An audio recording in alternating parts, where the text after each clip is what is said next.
Hello friends, welcome to Telugu audio story. మీరు కనుక ఛానల్ని ఫస్ట్ టైం చూస్తున్నట్లయితే ఛానల్ సబ్స్క్రైబ్ చేయండి, లైక్ చేయండి. అలాగే ఈ స్టోరీపై మీ వాల్యుబుల్ ఒపీనియన్ని కమెంట్ రూపంలో తెలియచేయండి. ఇక కథలోకి వెళ్దామా? చెలి నీవెవరో పార్ట్ 120 చూసే ముందు పార్ట్ 190 చూడండి. లింక్ డిస్క్రిప్షన్లో ఇవ్వడం జరిగింది. దేవుడి విషయంలో వాయిదాలు మంచిది కాదు, మీరంతా వెళ్ళండి, అమృతకి తోడుగా నేను ఇంట్లో ఉంటాను అని నిర్మల గారు అనడంతో శారద సుజాత గారు కూడా దాన్ని సమర్థించడంతో సరే అంది చైత్ర. ఈవినింగ్ అందరూ టెంపుల్కి వెళ్లారు. అమృత మాత్రమే ఇంట్లో ఉంది, తనకి తోడుగా నిర్మల గారు. నిశాంత్కి ఫోన్ చేసి అమృత గురించి చెప్పడంతో ఓకే, నా వర్క్ చూసుకుంటాను అని నార్మల్గానే చెప్పి తన మైండ్లో ఉన్న ఆలోచనని ఇంటి మీదకి డైవర్ట్ చేశాడు నిశాంత్.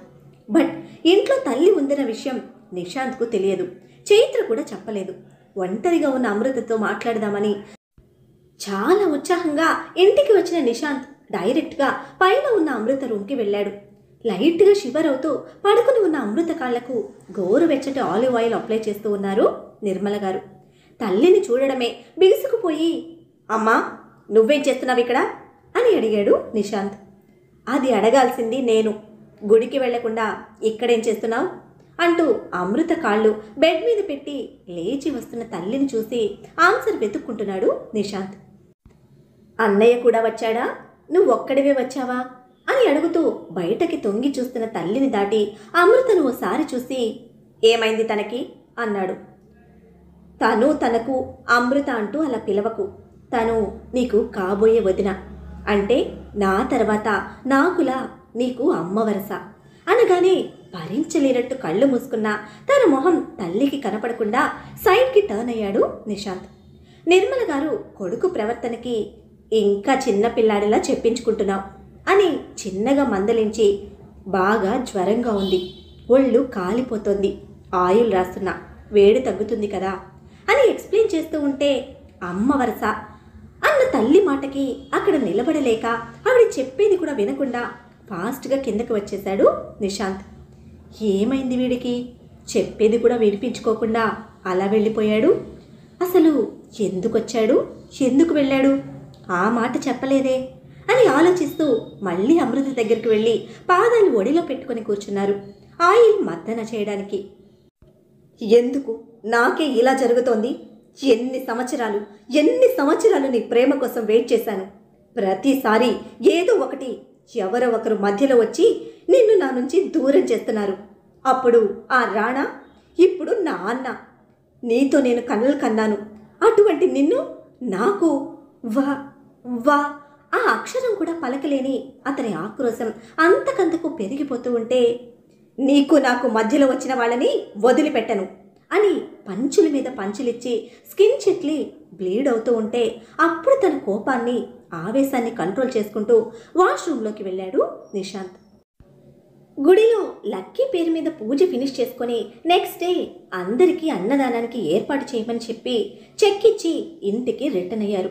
అప్పటికే టైం 8 అవ్వడంతో ఫస్ట్ లక్కీకి బాత్ చేయించి ఫుడ్ పెట్టేసిన చైత్ర మళ్ళీ రూమ్కి వచ్చేసరికి రాణా ఫ్రెష్ అయి ఉన్నాడు. లక్కీని పడుకోబెట్టమని ఇచ్చి అమృత దగ్గరికి వచ్చింది చైత్ర. మధ్యాహ్నం మీద కాస్త జ్వరం తగ్గుముఖం పట్టింది అని నిర్మల గారు చెప్పడంతో అమృత నుదుటికి చెయ్యి తాకించి పక్కనే కూర్చొని చెక్ చేసింది చైత్ర.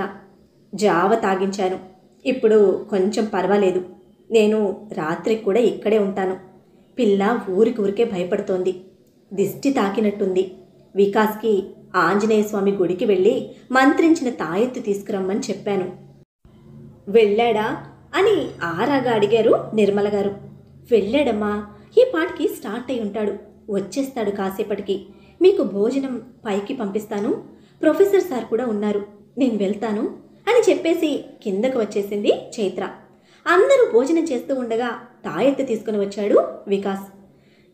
త్వరగా ఇచ్చేసి ఫ్రెష్ అయ్యిరా అని చైత్ర చెప్పడంతో సరే అని పైకి వెళ్ళి నిర్మల గారికి తాయెత్తిచ్చి ఆవిడికి కట్టే వరకు అక్కడే నిలబడి గుడిలోని సింధూరం ఇచ్చాడు పెట్టమని. ఇటువంటి పనులు నేను చేయకూడదురా, నువ్వే పెట్టు అనడంతో ఆవిడ ముఖం చూశాడు ఇబ్బందిగా. నిన్న మండపం మీద పెట్టావు కదరా, తనకి నీకు ముడిపడి ఉంటే దాన్ని ఎవ్వరూ మార్చలేరు. ఇప్పుడు ఆ ఆలోచనలన్నీ పక్కన పెట్టి తనకి ఆరోగ్యం బాగుపడాలని దేవుణ్ణి తలుచుకొని పెట్టు అని అనడంతో ఇక రెండో ఆలోచన లేకుండా తల్లి చెప్పినట్టు అమృత నుదుటి మీద హనుమంతుడి సింధూరం పెట్టాడు వికాస్. రూమ్కి వచ్చిన వికాస్ టవల్ తీసుకొని వాష్రూమ్కి వెళ్తూ ఆ సైడ్కి ఉన్న డ్రెస్సింగ్ రూమ్ వాల్ చూసి నిలబడిపోయాడు. దాని మీద నిషాంత్ చేతి పంచ్ మార్క్స్ ఉన్నాయి. బ్లడ్ అంతా క్లీన్ చేసిన వాల్ మీద లైట్గా కనిపిస్తున్న ఆ మార్క్స్ డీప్గా అబ్జర్వ్ చేసి ఏం జరిగిందా అనుకున్న వికాస్ బ్రెయిన్లో రాణా స్ట్రక్ అయ్యాడు. తన మీద, తన తమ్ముడి మీద కోపం, అనుమానం పెంచుకున్న రాణా నిషాంత్తో ఏదైనా గొడవ పడ్డాడా అని ఆలోచిస్తూనే ఫ్రెష్ అయి కిందకి వచ్చిన వికాస్కి నిషాంత్ కనపడలేదు. అందరిది అప్పటికే డిన్నర్ కంప్లీట్ అవడంతో ఒక్కొక్కరిగా రూమ్స్కి వెళ్ళిపోతూ ఉన్నారు. స్లోగా తింటున్న నేహ పక్కనే కూర్చున్న ఉదయ్ని డిస్టర్బ్ చేయడం ఇష్టం లేక హ్యాండ్ వాష్ చేసుకుని మళ్ళీ డైనింగ్ టేబుల్ దగ్గరికి వస్తున్న చైత్రకు ఎదురెళ్ళి అడిగాడు నిషాంత్ గురించి. వాడు తినేసి వెళ్ళిపోయాడు, రూమ్లో లేడా అని అడిగితే లేడు అనడంతో గార్డెన్లో ఉన్నాడు అని చెప్పి వడ్డిస్తాను కూర్చో అంటూ డైనింగ్ టేబుల్ వైపు నడుస్తున్న చైత్ర రెక్క పట్టుకొని పెట్టడానికి చాలామంది ఉన్నారు, కమ్ విత్ మీ అంటూ లాక్కుపోయాడు రాణా. డే బై డే పెరిగిపోతున్న రాణా అనుమానానికి, హార్ష్ బిహేవియర్కి ఎప్పుడూ ప్రశాంతంగా ఉండే వికాస్కి కూడా ఇరిటేటింగ్గా అనిపించి ఆ క్షణం అదే ఫీల్డ్లో డిన్నర్ చేయకుండా నిషాంత్ కోసం బయటకు వెళ్ళాడు. ఎవరితోనో కాల్ మాట్లాడుతున్న నిషాంత్ ఫింగర్స్కి బ్యాండేజ్ ఉండడంతో ఫాస్ట్గా దగ్గరికి వెళ్ళి ఆ చేతిని తన చేతిలోకి తీసుకొని వాట్ ఈస్ దిస్ అని సీరియస్గా క్వశ్చన్ చేశాడు. వికాస్ని అక్కడ అస్సలు ఎక్స్పెక్ట్ చేయని నిషాంత్ ముందు షాక్ అయినా కాల్ కట్ చేసి తన చేయి వెనక్కి తీసుకుంటూ గోడ కొట్టుకున్నాను అనేసి నెక్స్ట్ క్వశ్చన్ వేసే ఛాన్స్ కూడా వికాస్కి లేకుండా వెంటనే లోపలికి వెళ్ళిపోయాడు. గోడకి కొట్టుకున్నది, గోడను కొట్టినది, నిలువున మనుషుల్ని నరికి చంపిన వికాస్కి తెలియదా? ఏదో హైడ్ చేస్తున్నాడు అని బలంగా ఫిక్స్ అయిన వికాస్ ఇక డిన్నర్ ఫినిష్ చేసుకుని రూమ్కి వచ్చాడు. బట్ నిషాంత్ని మళ్ళీ క్వశ్చన్ చేయలేదు. తమ్ముడి బాధ అమృత గురించి అని ఫిక్స్ అయ్యాడు వికాస్. అందుకే ఇక దాని గురించి ప్రస్తావన తెలియదు. అమృత గురించి డాక్టర్తో మాట్లాడారు ప్రతాప్ వర్మ. స్ట్రెస్ వల్ల వచ్చిన ఫీవర్ అని, ఇంకా వేరే ఎటువంటి చేంజెస్ లేవని చెప్పడంతో కొంత తేలికపడ్డారు ఆయన. సైకియాట్రిక్ ట్రీట్మెంట్ ఇచ్చి అమృత చెప్పలేని డార్క్ రూమ్లోని తన లైఫ్ గురించి నిజాలను తెలుసుకున్న రాణా మరో విధంగా తనని ఆ స్ట్రెస్ నుంచి పూర్తిగా క్యూర్ చేశాడు. ఆ విధంగా మళ్ళీ ఏమైనా ఎఫెక్ట్ అయ్యిందేమో అనుకున్న ఆలోచనతో అడిగారు ప్రతాప్ వర్మ. విష్ణువర్ధన్తో కలిసి లిఫ్ట్లో పైకి వెళ్ళి అమృతని చూసి వస్తే కానీ ఆయన పూర్తిగా సెట్ అవ్వలేదు. తన ఇష్టంతో సంబంధం లేకుండా బరబర లాక్కు వచ్చినందుకు అలిగింది చైత్ర. లక్కీ కూడా అక్కడే ఉండడంతో కొడుకుని గుండెల మీద వేసుకుని చైత్రను చూశాడు రాణా. మూతి ముఖం రెండు తిప్పుకుంటూ సైడ్కి టర్న్ అయి పడుకుంది చైత్ర. ఈ అలకలు ఎంతసేపులే అనుకుంటూ కళ్ళు మూసుకున్నాడు రాణా.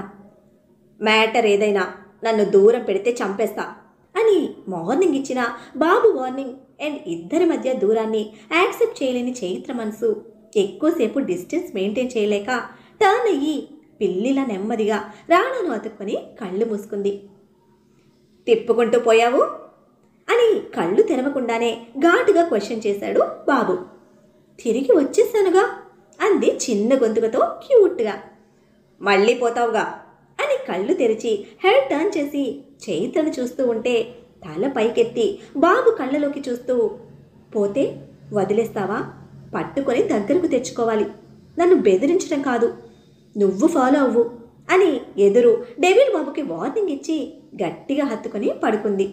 రాక్షసి కంగారు, భయం పోయి నన్నే బెదిరిస్తోంది అని ముద్దుగా తిట్టుకుంటూ సెకండ్ హ్యాండ్తో తనని కూడా కవర్ చేశాడు రాణా. 2 రోజులు ఇలాగే గడిచిపోయాయి. అమృత జ్వరం తగ్గినా బయటకు రావడానికి భయపడుతోంది. వెళ్ళిపోతాను అన్న నిర్మల గారే అమృత కోసం ఆగి దగ్గరుండి చూసుకుంటున్నారు. ఎందుకో అమృతను కొన్ని గంటల పాటైనా కోడలుగా అనుకున్న ఆవిడ మనసుకి తను అటువంటి సిచ్యువేషన్లో ఉంటే వదిలి వెళ్ళడానికి మనస్కరించలేదు. నిషాంత్ డైరెక్ట్గా ఆఫీస్కి వెళ్ళి రేవతి మ్యాన్షన్కి వచ్చేస్తున్నాడు. ఎవరి పనుల్లో వాళ్ళు బిజీగా ఉన్నారు, ఒక్క వికాస్ తప్ప. ఇలా ఉండలేను నేను కూడా, నా జాబ్కి స్టార్ట్ అవుతాను అంటూ చైత్ర ముందు అప్లికేషన్ పెట్టాడు వికాస్. ఆ కోపిష్టి తాటి చెట్టు అస్సలు ఒప్పుకోడు. ప్లీజ్ వికాస్, ఇంకా కొన్ని రోజులు నా కోసం ఉండు. మీ ఇద్దరి మధ్య ఏ గొడవలైనా ఫస్ట్ ఎఫెక్ట్ అయ్యేది నేనే. నాకు మీ ఇద్దరూ కావాలి ప్లీజ్ అని రిక్వెస్ట్ చేసింది చైత్ర. పిచ్చిగా మాట్లాడుకో చైత్ర. నీ లైఫ్, నీ లవ్ వాడు, నీ ఫ్యూచర్ వాడు. ప్రాణం నిలుపుకొని ఫైట్ చేశావు వాడిని చేరాలని. ఇద్దరు ఒక్కటే అని ఎలా చెప్తున్నావు? అసలు బ్రెయిన్ పనిచేస్తోందా అని రివర్స్లో సీరియస్ అయ్యాడు వికాస్. మేమిద్దరం ఎప్పటికీ ఒకటి కాదు. రాణా నీ జీవితం, నేను నీకు స్నేహితుడిని. ఎక్కడున్నా నేను నీ ఫ్రెండ్ని. ఇది ఎప్పటికీ మారదు. ఈ విధంగా ఇంకోసారి ఆలోచించకు అని హార్డ్ టోన్లో హెచ్చరించి వెళ్ళిపోయాడు వికాస్. నువ్వు ఇలా మాట్లాడుతున్నావు, బట్ రాణా గారు కంప్లీట్గా నెగిటివ్గా పోతున్నారు. అసలు డెవిల్ ఎందుకు ఇలా థింక్ చేస్తున్నాడు నాకు అర్థం కావటం లేదు అని తల పట్టుకుంది చైత్ర. ఆ నైట్ బెడ్ నైట్ స్టోరీస్ వింటూ తాత దగ్గర పడుకుంటాను అనడంతో లక్కీని కిందనే వదిలేసి పైకి వెళ్ళాడు రాణా. వికాస్ మాట్లాడిన దాని గురించి ఆలోచిస్తూ బాల్కనీలో కూర్చుని ఉంది చైత్ర. కమ్ టు బెడ్ అని డోర్ స్టెప్ దగ్గరే నిలబడి పిలిచాడు రాణా. అతని ఇన్విటేషన్కి లేచి నిలబడింది, కానీ డల్గా ఉంది చైత్ర ఫేస్. మళ్ళీ వాడితో మాట్లాడావా అని చిట్లించిన మొహంతో సీరియస్గా అడిగాడు రాణా. ముందు ఇంట్లో సీసీ క్యామ్స్ తీసేయి అంటూ రాణాని తప్పుకొని వచ్చి బెడ్ ఎక్కింది చైత్ర. నీ గురించి నేను వాటిని ఫాలో అవ్వాల్సిన అవసరం లేదు. నీ మూడ్ స్వింగ్స్ చెప్పేస్తాయి నువ్వేంటి అనేది. వాటికి పడి అడవకుండా నీ బాయ్ ఫ్రెండ్ రిక్వైర్మెంట్ ఏంటో ఏడు అంటూ బెడ్ మీద కూర్చున్న తనని ఒళ్ళోకి లాక్కొని సూటిగా అడిగాడు. యూస్ లేదు చెప్పినా అని ఫేస్ తిప్పేస్తున్న తన బుగ్గలు నొక్కి పట్టి తన వైపుకి టర్న్ చేసి, ఫస్ట్ చెప్పు, యూజ్ ఉందో లేదో నేను చెప్తా అన్నాడు ఒక ఐబ్రో రైజ్ చేసి యాటిట్యూడ్ వాయిస్తో. బాబు సీరియస్ టోన్కి ఇక నాంచకుండా చెప్పేసింది. ఇప్పుడేంటి, వాడు వర్క్ చేయాలి అంతే కదా అని సూటిగా చూస్తున్న బాబు క్వశ్చన్కి ఎటువంటి రెస్పాన్స్ లేదు చైత్రలో. ఇదేనే నాకు మండేది. డే టైం మొత్తం బాగుంటావు, నైట్ నా బెడ్ దగ్గరికి వచ్చేసరికి మీటింగ్ పెడతావు అని ఒడిలో ఉన్న తనని బెడ్ మీదకి ఎత్తి పడేసి పడుకుంటే పాక్కుంటూ వచ్చి రాణ నడుము చుట్టేసి మెడ వంపులో ముఖం నిలిపింది. నీకు కోపం వస్తే నువ్వు ఎత్తి పడేలా నేను కూడా అంతే, నాకు నచ్చలేదు చూపించాను అని తన సైడ్ సపోర్ట్ చేసుకుంటున్న చైత్ర హిప్ మీద ఒక్కటి వేసి 2 చేతులతో పైకి లాక్కొని, నీ బాయ్ ఫ్రెండ్ స్టాక్ ట్రేడింగ్లో పెద్ద పుడింగి కదా, మెయిన్ బ్రాంచ్కి వెళ్ళి అవి చూసుకోమను, పర్టిక్యులర్గా ఫారెన్ బ్రాంచెస్ మీద ఫోకస్ చేయమను అని చెప్పడంతో వెలిగిపోతున్న మొహంతో, నీకు వాడి గురించి అన్నీ తెలుసా అని డౌట్ ప్లస్ ఆశ్చర్యంతో అడిగింది చైత్ర పాప. మంటగా చూశాడు వింతగా అడుగుతున్న చైత్ర పాపని. సారీ, నువ్వు పెద్ద జేమ్స్ బాండ్వి కదా, అన్నీ తెలుసు అనేసి వెంటనే తల డెవిల్ బాబు మెడ కింద దాచుకుంటే మెడ పట్టుకొని పైకి లేపి, బాగా నాటకాలు ఎక్కువయ్యాయి అని పళ్ళు నూరుతూ ఉంటే కళ్ళు టపట పార్పిన చైత్ర స్లోగా రాణా లిప్స్ మీద తన లిప్స్ నిలిపింది. నెక్స్ట్ సెకండ్ రూమ్లో లైట్స్ డిమ్ అయితే 3 డేస్ నుంచి లక్కీ ఉండడం వల్ల మిస్ అయిన రొమాన్స్ మొత్తం వడ్డీతో సహా పుచ్చుకున్నాడు రాణా. ఆల్మోస్ట్ మిడ్ నైట్ దాటుతుండగా ఫాస్ట్గా దడ తలుపు కొడుతున్న సౌండ్కి ఉలిక్కిపడి లేచి కూర్చున్నారు ఇద్దరు. డ్రెస్ చేంజ్ చేసుకో అనేసి షార్ట్ మీద ఉన్న తను బాడీకి టీషర్ట్ తగిలించుకొని వెళ్ళి డోర్ ఓపెన్ చేశాడు రాణా. ఎదురుగా నేహ ఉక్కిరి బిక్కిరైపోతోంది ఏదో చెప్పడానికి ట్రై చేస్తూ.